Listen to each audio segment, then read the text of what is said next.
और अब बात भारत कनाडा की, जिससे खालिस्तानी आतंकी अर्श डल्ला के प्रत्यार्पण की मांग कनाडा से भारत करेगा। इसकी जानकारी खुद विदेश मंत्रालय ने दी है। इस मामले पर बयान जारी करते हुए भारतीय विदेश मंत्रालय ने कहा है कि अर्श डल्ला खालिस्तान टाइगर फोर्स का प्रमुख है। उसके खिलाफ रेड कॉर्नर नोटिस भी जारी किया जा चुका है। आगे मंत्रालय ने बताया कि अर्श डल्ला हत्या के प्रयास, जबरन वसूली समेत 50 से ज्यादा ऐसे मामले हैं जिसमें घोषित अपराधी है। उसे 2023 में भारत में आतंकवादी घोषित किया गया था। इस खबर पर दिल्ली से हमारे साथ जुड़े हमारे संवाददाता सिद्धांत सिंबल। सिद्धांत, हम लगातार ये देख रहे हैं कि कनाडा के साथ भले ही राजनयिक संबंध जो हैं वो भारत के खराब हो गए, लेकिन भारत ने इस बार ये कहा है कि वो कम से कम इसके लिए, मतलब हर्ष डल्ला के लिए वो प्रत्यार्पण की मांग करेगा। तो यहाँ पर आपसे एक समझना चाहेंगे टेक्निकलिटीज इसमें क्या होंगी, क्योंकि म्यूचुअल लीगल असिस्टेंट ट्रीटी जो होती है, जो दो देशों के बीच में होती है और इसके तहत प्रत्यार्पण की ये प्रोसेस किया जाता है। क्या भारत और कनाडा के बीच में इस तरीके के संबंध हैं कि ये MLAT की प्रक्रिया हो सके? देखिए, मैं आपको बता दूं कि हर्ष डल्ला के केस के अंदर एक्सट्रेडिशन की जो रिक्वेस्ट है वो तो भारत परस्यू करेगा ही, पर ऐसा नहीं है कि भारत ने और क्रिमिनल केसेस के अंदर परस्यू नहीं करा है।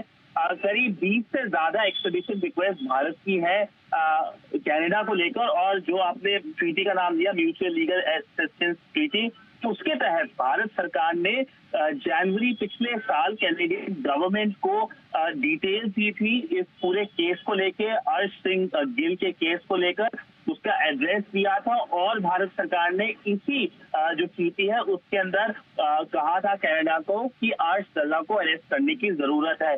इसको जुलाई पिछले साल इनकार कर दिया गया था कैनेडियन सरकार द्वारा।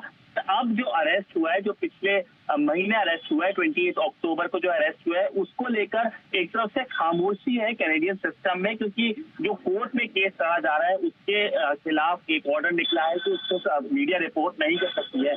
तो उसे क्यों अरेस्ट करा गया है? क्या एक लोकल इंसिडेंट की वजह से करा गया है या भारत के कहने पे किया गया है? इसके बाद क्लैरिटी की जरूरत है। खैर, भारत सरकार ने अपना एक पोजीशन क्लियर कर दिया है कि भारत सरकार चाहेगी कि उसको एक्स्ट्राडाइट करा जा सके, क्योंकि भारत सरकार एक तरफ से डिटेल्स पिछले साल ही म्यूचुअल लीगल असिस्टेंस ट्रीटी के तहत जो भारत सरकार की है उसके तहत भारत सरकार बोल चुकी है इसको अरेस्ट करना जरूरी है। और अर्श का एक तरह से केस सिंबॉलिक है, जो इश्यू भारत सरकार बोलती आई है कि कैसे जो आतंकवादी हैं, जो टेरर ग्रुप्स हैं, जो क्रिमिनल ग्रुप्स हैं, पर्टिकुलरली पंजाब से, उनको एक तरफ से सेफ हेवन मिल रहा है कनाडा में, और उसको लेकर एक तरफ से कैनेडियन सरकार वो बैंक पॉलिटिक्स खेल रही है।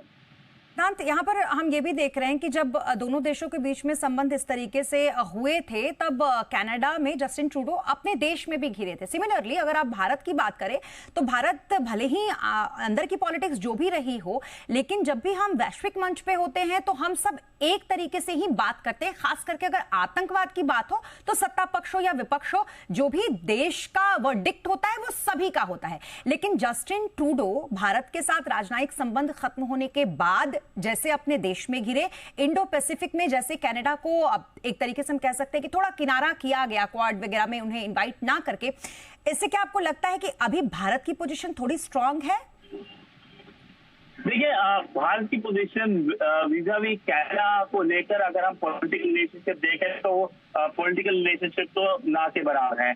मुझे नहीं लगता जब तक कनाडा में जस्टिन ट्रूडो की सरकार रहेगी तब तक भारत कनाडा के रिश्ते अच्छे होंगे। अगले साल अक्टूबर में 25 में इलेक्शन होंगे कनाडा में, और यही आंकड़े लगाए जा रहे हैं कि सरकार गिरेगी, क्योंकि एक एंटी इनकम्बेंसी भी है वहाँ पे। इन्फ्लेशन एक बड़ा इशू है, कॉस्ट ऑफ लिविंग एक बड़ा इशू है, पर वो डोमेस्टिक इशू है। भारत और कनाडा की अगर रिश्तों की बात कर ले, कनाडा के साथ ट्रेडिंग रिलेशनशिप भारत की नहीं है, बट बहुत सारे एक तरह से लिविंग डिश अगर एक हम बात करें, बहुत सारे इंडियन स्टूडेंट्स कनाडा जाते हैं, पर कहीं ना कहीं भारत ने अपनी एडवाइस दे रखी है, अपने हाई कमिश्नर को रिकॉल कर लिया है। तो भारत की जिस तरह से वेस्टर्न वर्ल्ड में पोजीशन है, कनाडा को छोड़ के काफी पॉजिटिव है, और मुझे नहीं लगता कि जो खराब भी हुई है वो भारत की वजह से हुई है, वो कनाडा की वजह से, जस्टिन ट्रूडो प्राइम मिनिस्टर की तरफ से पॉलिसीज की वजह से हुई है, क्योंकि वो कहते हैं कि भारत का कहीं ना कहीं इन्वॉल्वमेंट है, पर कोई एक पब्लिक प्रूफ उन्हें दिया नहीं है। तो उसको भारत कहता आया है कि एक वोट बैंक पॉलिटिक्स है जो कैनेडियन प्राइम मिनिस्टर खेल रहे हैं, और कहीं ना कहीं लगता है जब तक ये वोट बैंक पॉलिटिक्स कनाडा में चलेगी तब तक रिश्ते सुधरेंगे नहीं। जी बहुत शुक्रिया तमाम डिटेल्स और इस बातचीत के लिए सिद्धांत आपका।